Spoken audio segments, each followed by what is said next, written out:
आज रावण पर करते हैं, किसी ने नहीं की होगी। आज कोई हम सोच के नहीं आए थे, चूंकि इतनी व्यस्तता थी कि महाकालेश्वर से प्रातःकाल लौटे, फिर दरबार, और दरबार के बाद जाके सीधा कुछ पाप उके और आ गए। लेकिन हमारे मन में अभी बैठे बैठे लग रहा है कि राम जी की चर्चा बहुत की, जरा रावण की खूबी जानते हैं कि आखिर रावण किस खेत की मूली रहा। हाँ,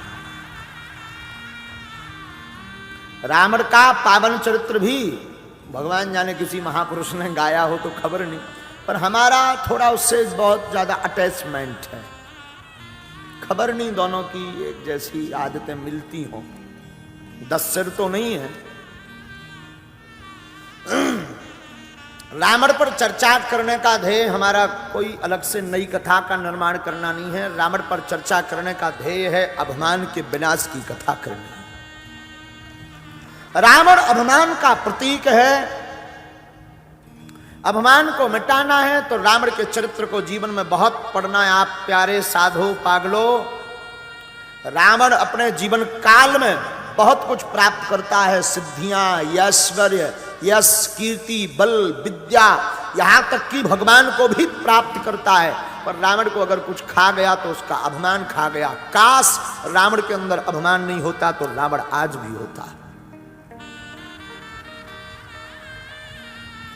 और हम हमेशा एक बात बोला करते हैं, पागलो, जीवन में इंसान को न मान प्रिय हो, न सम्मान प्रिय हो, न अभिमान प्रिय हो, न स्वाभिमान प्रिय हो, इंसान को तो सिर्फ हनुमान प्रिय हो। अभिमान और स्वाभिमान विनाश कराता है। रावण की पूरी परिचर्या को आप पढ़ेंगे, रावण का चरित्र पढ़ेंगे तो रावण जैसा विद्वान कोई नहीं है, रावण जैसा भक्त भी कोई नहीं है। हाँ, कुंभकर्ण आलस जपो, अनख जपो 10 भाल। और हमें एक किसी कवि की प्यारी लाइन याद आ रही है।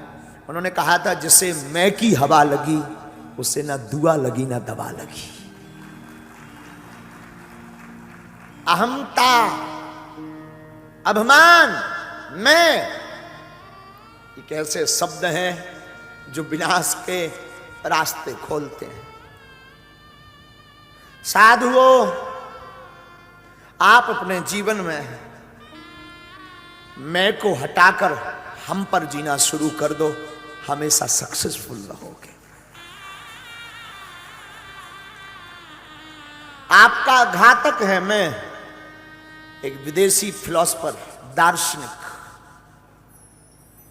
बहुत ऊंची बात बोलता था। कभी उसकी किताब हमारे हाथ में लगी थी बहुत पुराने समय में। उसने अपनी किताब में लिखा था कि मैं अपनी तपश्चर्या पत्नी के पास गया, बहुत दिन बाद मेरा उससे मिलना होना था। मेरी पत्नी वन में रहती थी, तपस्या करती थी। उस दार्शनिक ने कहा कि मैं जब मिलने गया तो मैंने दरवाजा खटखटाया, जंगल का काम, अंदर से आवाज आई। मेरी पत्नी ने, उसने पूछा कौन? तो स्वभाववश दार्शनिक कहता है, हमने जवाब दिया मैं तुम्हारा पति। पत्नी ने फिर पूछा कौन? फिर उसने कहा मैं, पहचानो मुझे, मैं। कहते हैं कि वो दार्शनिक पूरे दिन तक मैं करता रहा। पत्नी ने दरवाजा नहीं खोला। शाम को जब वो थक गया और अंत में थक करके, चिढ़ करके, क्रोध में भर करके पत्नी ने फिर पूछा कौन? अब तो क्रोध इसका माथा पारा पर चढ़ चुका था, आवेश में ये भर चुका था। इसने मारे क्रोध में कह दिया तू। और सुना है कि उसने दरवाजा खोल दिया। पति चौंका, दरवाजा तो क्रोध आने पर ही खोलती है क्या? पत्नी ने कहा नहीं, जब तक मैं है तब तक मैं नहीं हूं, जब तू है और तू ही तू है तब मैं हूं। मैं एक ऐसा शब्द है जो व्यक्ति को विनाश की ओर ले जाता है, हम एक ऐसा शब्द है जो प्रेम का निर्माण कर देता है, प्रीति का निर्माण कर देता है। हम शब्द एक ऐसा प्यारा शब्द है जिससे प्रीति का निर्माण, प्रेम का निर्माण होता है, और प्रेम का निर्माण जीवन में परमात्मा के मिलन का एक रास्ता खोलता है। रावण के जीवन में तपस्या थी, रावण के जीवन में, स्वयं के जीवन में विवेक था, विद्वान था। रावण बलवान था, योद्धा था, रावण ज्ञानी था। एक सिर तो ठीक, 10 मूढ़ बराबर उसके पास बुद्धि थी। रावण शास्त्र का ज्ञाता था, रावण त्रिकालज्ञ था। रावण वनवासी राम को जरूर वनवासी कहता था, पर भगवान राम को यह जानता था कि यह भगवान है। कब? जब राम जी से मिलन भी नहीं हुआ तब रावण पहचान गया था कि यह राम भगवान है। इस बात की पुष्टि गोस्वामी जी ने पहले की। खर दूषण मौसम बलवंता,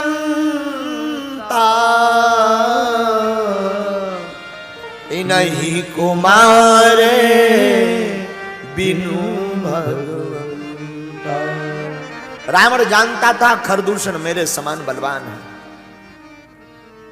रावण को पता था खरदूषण मेरे समान योद्धा है।